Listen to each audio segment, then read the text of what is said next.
mantra, Om Namo Gurudev Namo, 3 times before you begin this kriya. And our second chakra is ruled by the element of water. It's about the flow, the waters of the body, emotions, creativity. The Sanskrit name for this chakra is svadhisthana.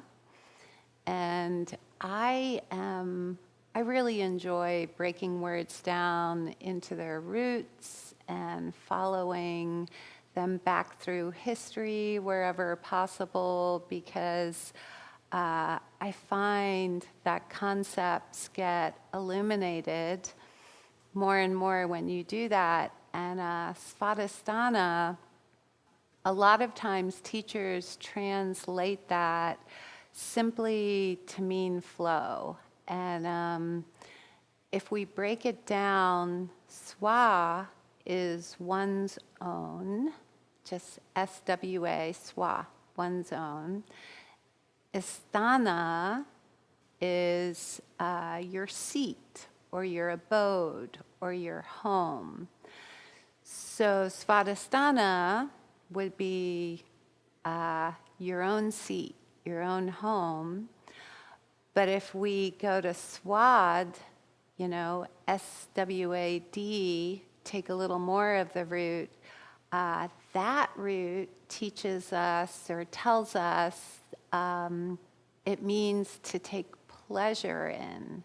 So our second chakra is so much about taking pleasure in our seat, really fully embodying the home of our body and finding pleasure in our body. So I think I hope you'll really enjoy this kriya and working with this energy center.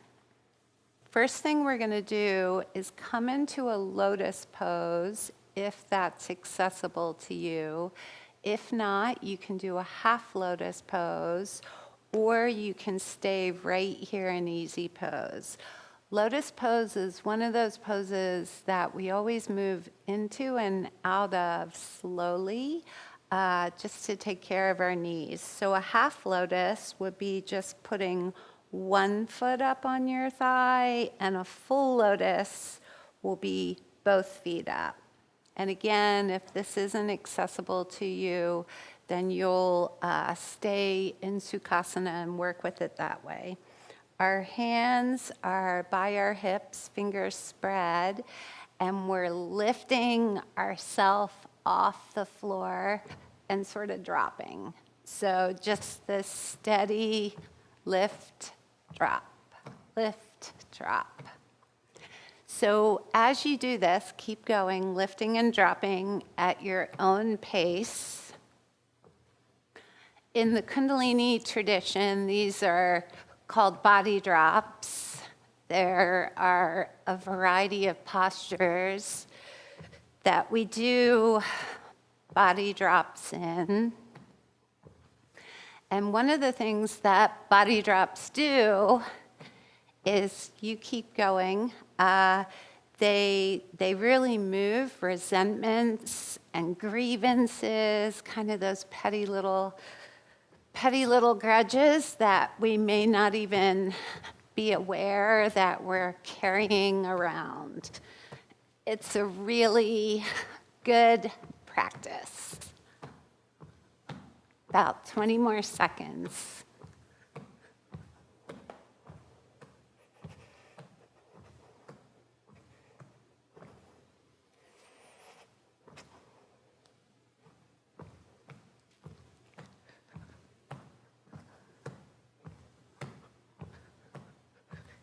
And inhale up.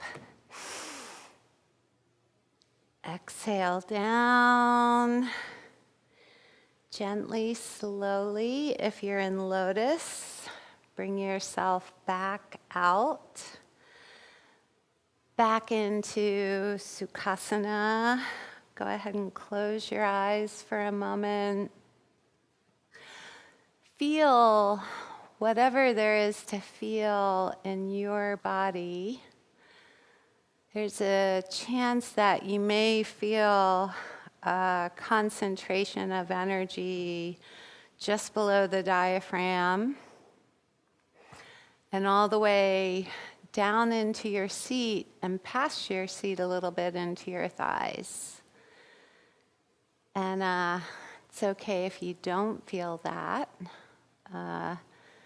The Kriyas work whether we feel those subtle energies or not. A few more breaths, noticing.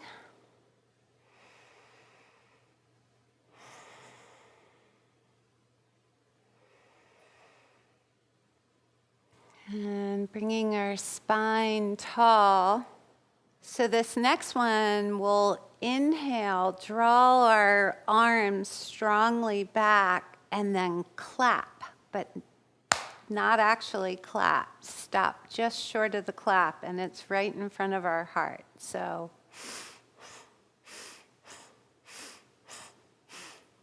you can close your eyes and just feel that motion.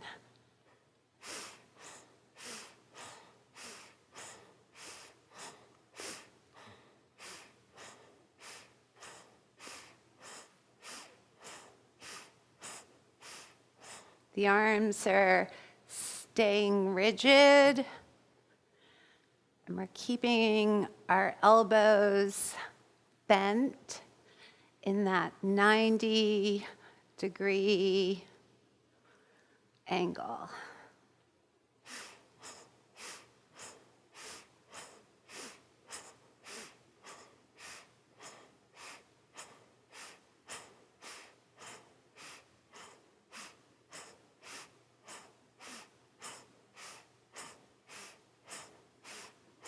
Inhale back.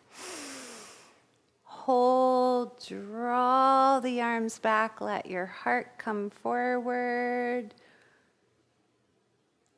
And exhale, relax. Just a little note while we relax. If you're pregnant or if you have high blood pressure, not just in the Kundalini tradition, but in general, when you're instructed to suspend your breath in or out, just keep breathing. So for the next one, we'll take our pinky and our ring finger on each hand and fold them into our palms, and then lock it down with our thumbs. Arms come straight out from the shoulder. We're inhaling the arms straight up, exhaling, sort of chopping down right before you hit the floor, stopping. So inhale, exhale.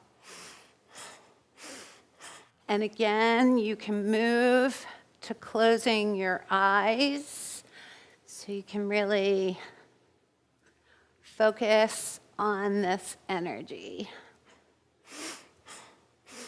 Synchronizing the breath, inhaling up, exhaling down.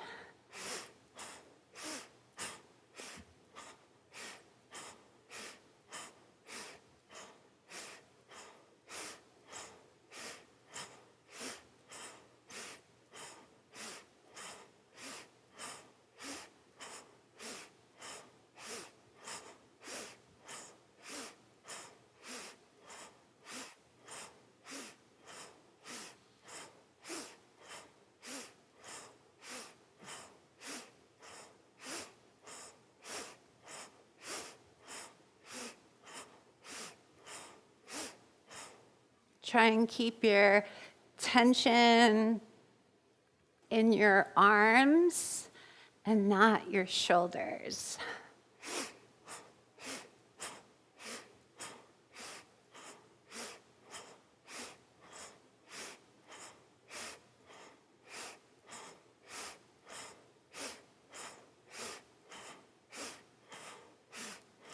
"30 seconds left. keep going if you're able. And by all means, take a rest if you need to.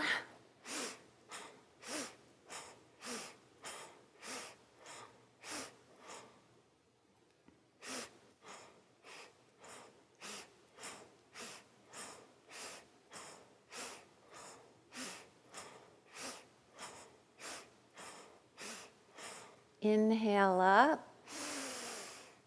Stretch it up there.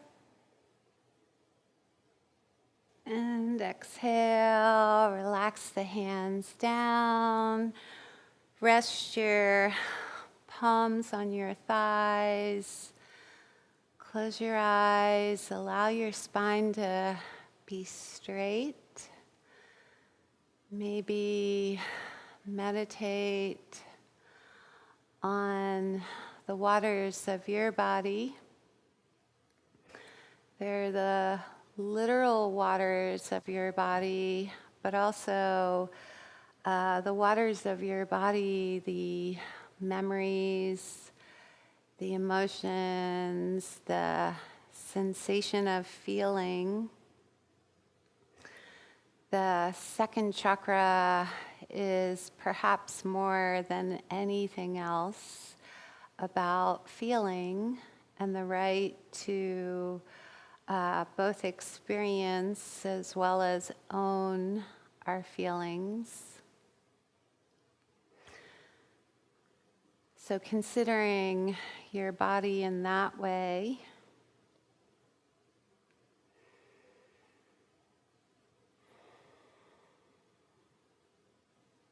inhale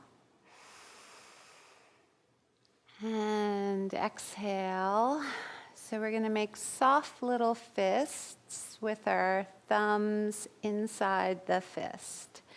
And then we'll be spinning our fists around each other right at the heart level. And once we get going with this, we want to close our eyes and focus at our third eye. So we'll go ahead and begin. Focusing at the third eye, spinning the fists in a circular motion at the heart. And if you can, your wrist is not flexing. Your palms of your fists are facing down to the earth throughout. And see what you notice in the chest and the heart. Any subtle or nuanced sensation of energy. And if you can, spin a little faster now. Keep the focus at the third eye.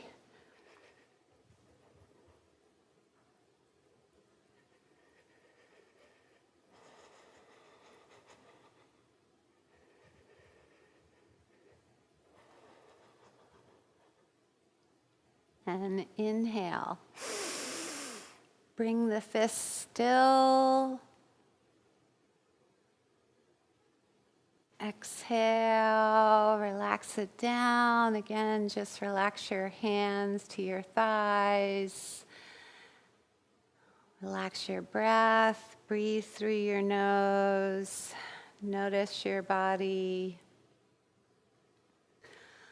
Our second chakra is so much about not only feeling, but sensuality as well as creativity. Our creativity absolutely takes flow, and being able to be spontaneous and to follow what is moving through you. That's kind of one of the ultimate expressions of creativity. So we're going to grasp opposite elbows over our head, and this is our inhale. And our exhale is folding forward, slowly touching our head to the earth, and then inhaling, rising back up. Exhaling, folding, inhaling back up.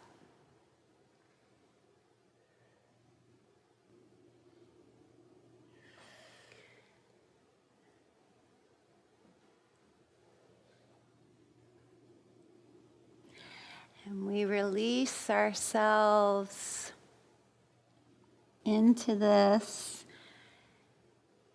You'll want to allow your eyes to close and not strain in your movement,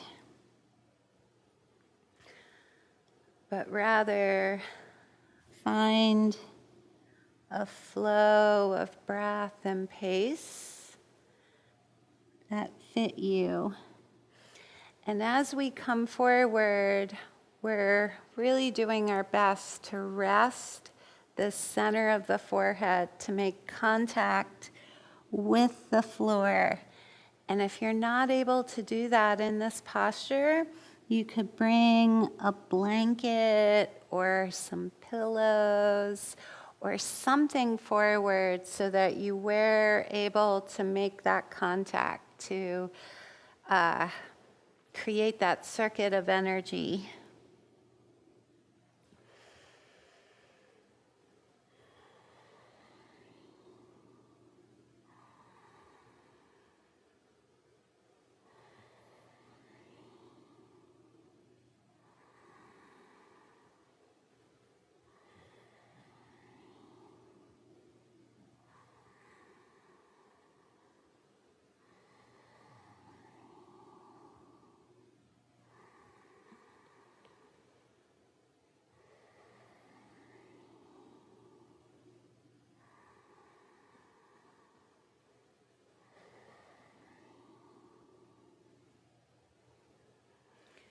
Keep slowly moving, breathing fully.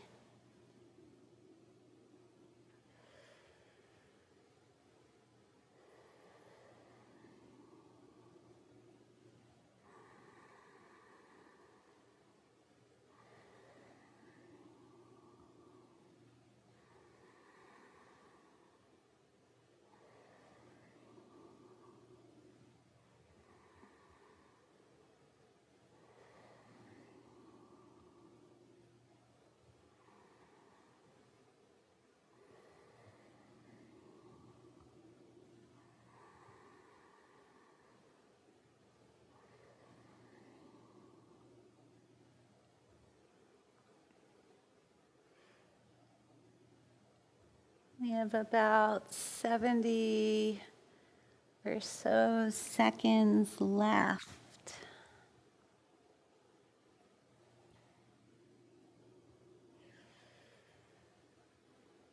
As you come up, be sure to really allow your spine to lift and lengthen, nice and tall.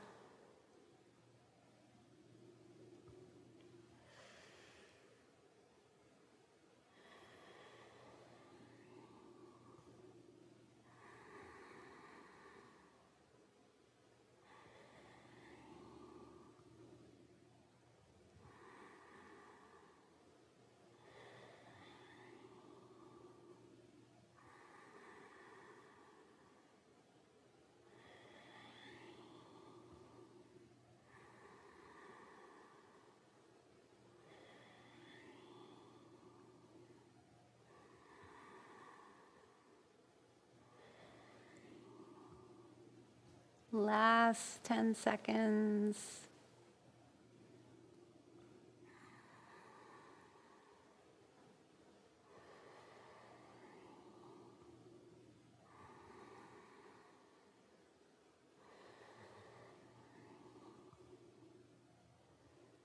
And inhale up. Lift the chest, the arms, the spine. And exhale, relax the arms out and down. Rest your hands on your thighs.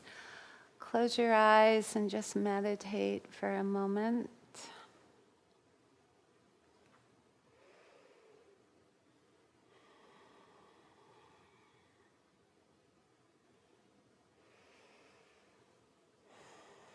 And when you feel ready, bring your hands to prayer mudra in front of the heart, and then lift up nice and tall. This one we have our eyes closed as well, and we really want to feel into this one, and perhaps maybe if you're able, actually feel it into the lower rib on the opposite side that you're bending from. So we're swaying from side to side, just letting the breath come organically, keeping the shoulders and the hips and the head aligned. And as you come over to the one side, if you can come to the point where you get that sensation in your lowest ribs, that's what we're looking for. So again, the eyes are closed, looking for that sensation and just really feeling from within on this one.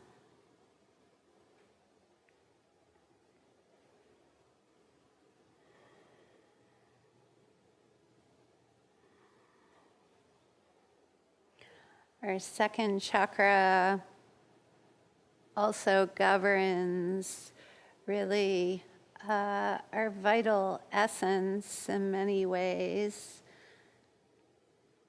And it's not just yoga that sees this. Traditional Chinese medicine would align our kidneys with the second chakra and with the element of water. And the kidneys are believed to hold the vital essence, as well as the footprint of your DNA, of your inheritance from your ancestors, and even really this sort of ghostly footprint of the ancestry of all humanity there in the kidneys. And then, of course, our reproductive organs hold a vital essence as well. A few more of these.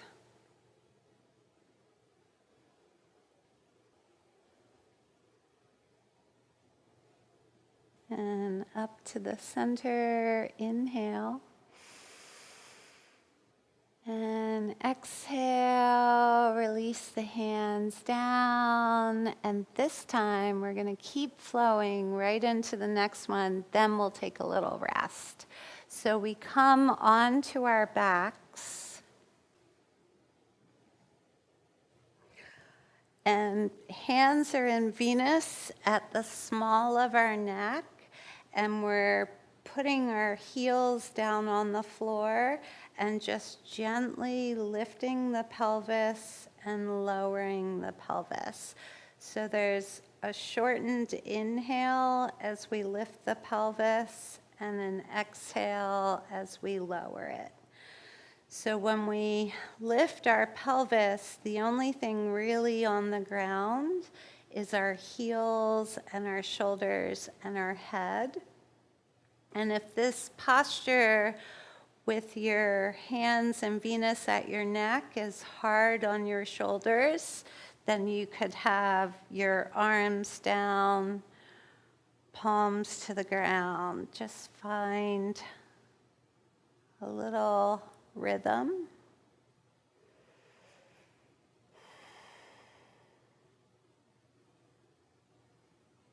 And inhale it up. And exhale. Go ahead, relax on your back for a moment. Turn your palms to the sky, close your eyes, and notice the flow of energy from your feet to your head.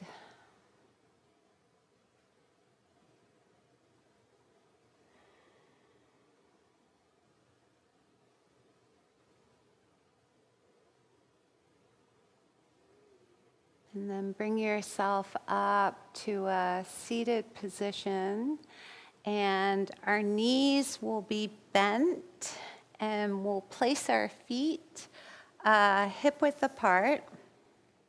Our hands are behind our hips. You can have your hands, your fingers facing away. This is probably the most ideal position for the hands, but not everybody's wrists or elbows or shoulders can manage that. So if it doesn't feel comfortable, please feel free to turn your hands in or maybe even out to the side. But what we'll be doing is just inhaling almost into a bridge, exhaling down. Inhaling, lifting, exhaling down. And here, it's that steady motion. So I have my head forward. If you don't have neck issues, if you're able, then you'll inhale, drop the head back. Exhale, bring the head forward.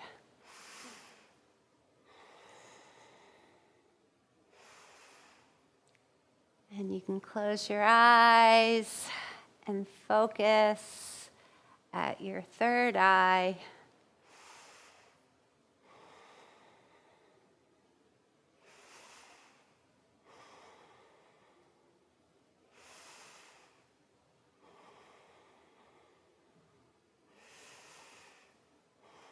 And the next time you inhale up, stay up. And we're going to squeeze root lock. So contract the rectum, draw the sex organs up, pull your navel back to your spine, drop your head back. Exhale, release it down. And again, just relax in a seated position for a moment. Our next posture we'll be holding with a breath of fire, the equal inhale, exhale, pumping our navel. If you're pregnant, if you're in, regardless of which trimester you're in, take a break on breath of fire, just let yourself breathe. And if you're in your second or third trimester, you'll take a pass on this pose entirely. And this pose is not accessible to everyone. We'll be doing wheel pose. So if you're not yet doing wheel pose, don't worry about it.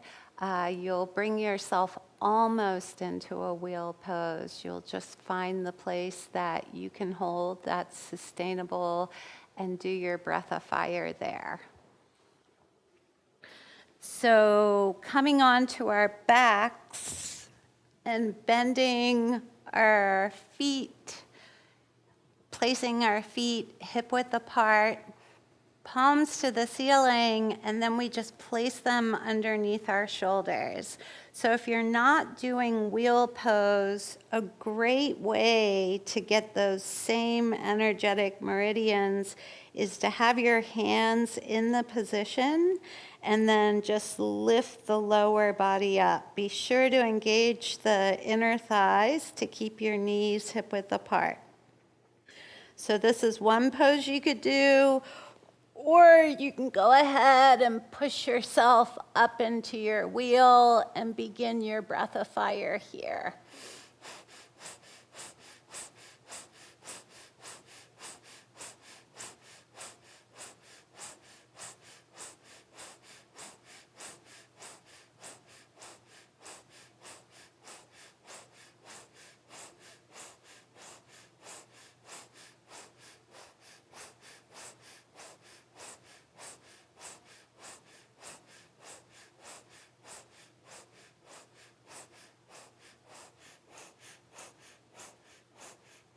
If you need to come down sooner, by all means, listen to that. Inhale and exhale gently. Bring yourself down. Relax onto your back. And turn your palms to the sky. And just feel the energy moving through your whole body. I've heard it said that wheel pose opens all of the chakras. We tend to think of only 7 chakras, but there are 7 archetypical main primary chakras. And then many traditions see that there are more chakras, 114, 72. The Cherokee have this really beautiful, elaborate understanding of chakras. So there's more than just the 7 chakras, but working with the 7 chakras, those are the main ones that the Ida and the Pingala, those nadis flow in and out of those 7. So wheel pose gets all 7 of those. When you feel ready, you'll bring yourself up from your back, and we're going to spin around and come onto our stomachs. And we'll be doing a variation of locust pose where our head stays on the ground and we find Venus, the Venus mudra, interlacing our fingers at the small of our back. And then we lift our legs up in the air. And we hold this with long, deep breathing, just bringing the legs up.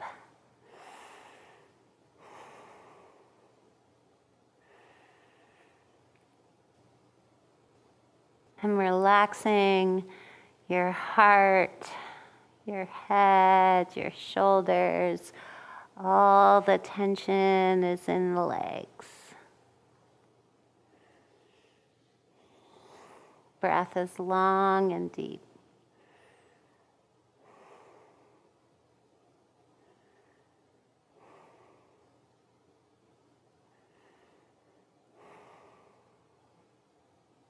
Inhale. And exhale, relax it down, release your hands, and you'll just turn your head to one side. Rest your head upon the earth. Rest your entire body on the earth. And relax your belly on the earth. Occasionally relaxing on our stomachs is different than actually sleeping on our stomachs. And relaxing on our stomachs is really nice for your digestion.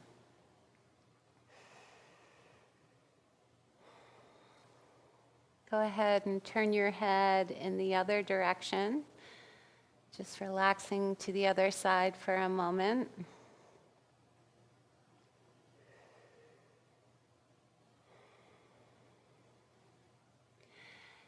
And then draw your hands underneath your chest as you turn your head forward and curl your toes, and we'll just push ourselves up, coming all the way to a standing position. And we'll place our feet a little wider than our hips and still parallel. Inhaling up, center, exhaling, folding to the left, inhaling up, center, exhaling, folding to the right. Just flowing with the breath between these postures.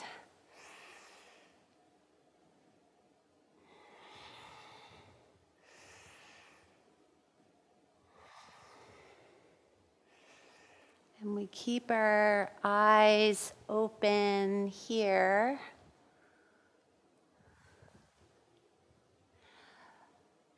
But we're still looking to really tune into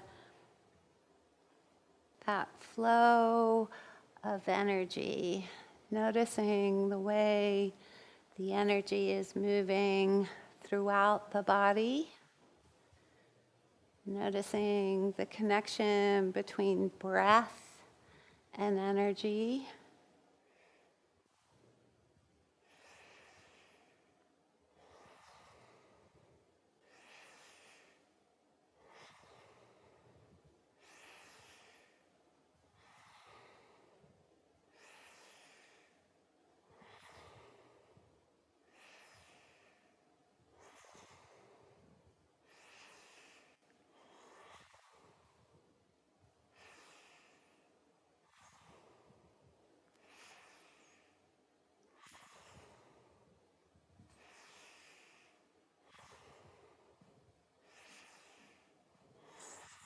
And bring yourself center. Inhale.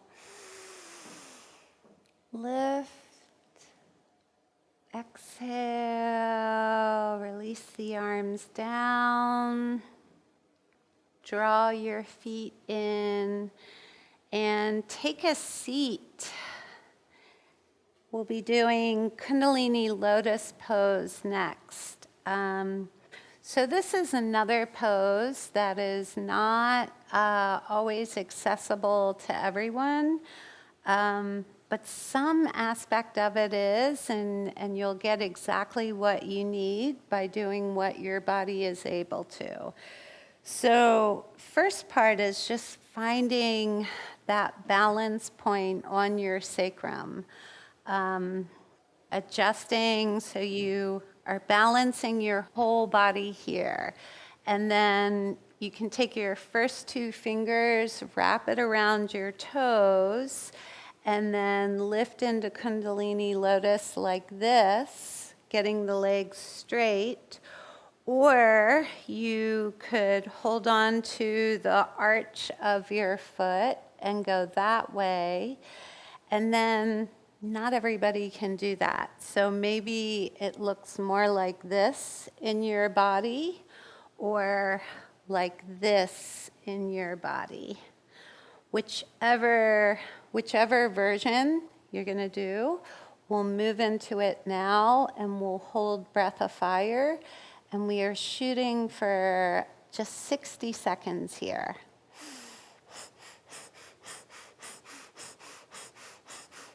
Keep up with that breath of fire, pumping the navel.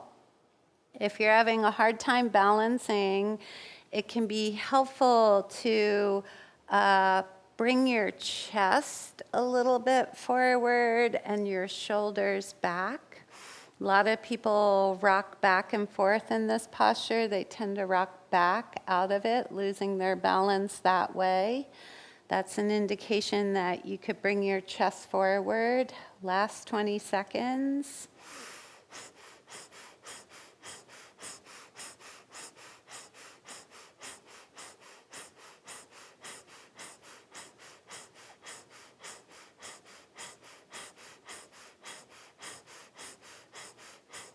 Inhale.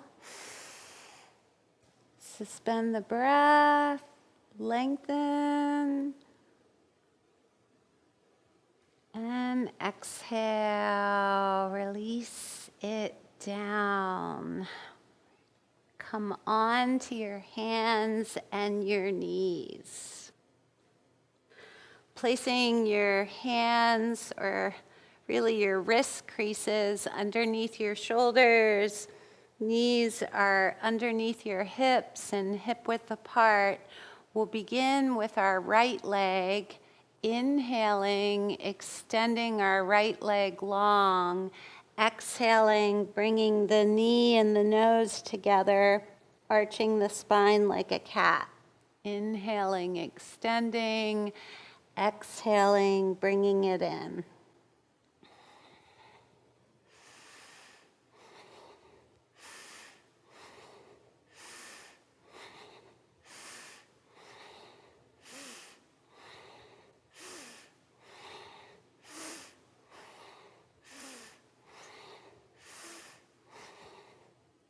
Steady rhythm.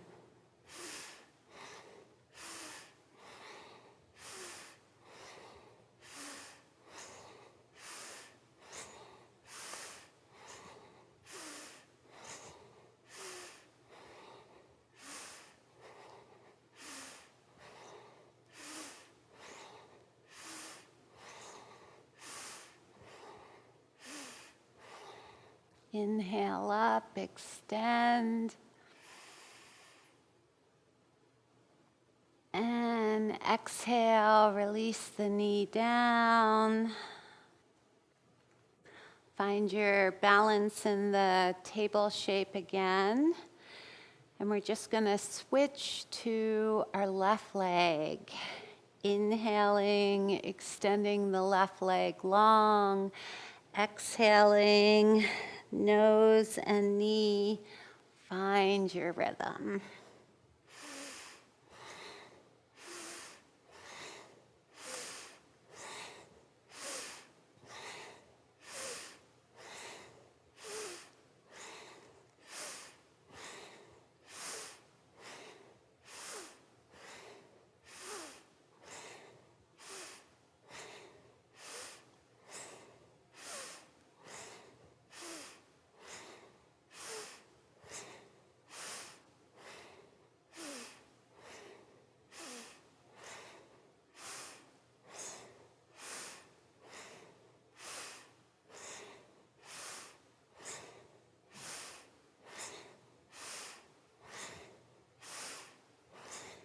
Inhale. And exhale, finding the table shape. And then bringing your knees a little wider than your hips, easing your seat back down to your feet and resting your head on the earth. Release any tension from your shoulders and your arms. You can draw your arms back, relaxing the upper arm on the thighs if that's more comfortable. And just feel the flow of energy, of feeling, of creativity throughout the whole body.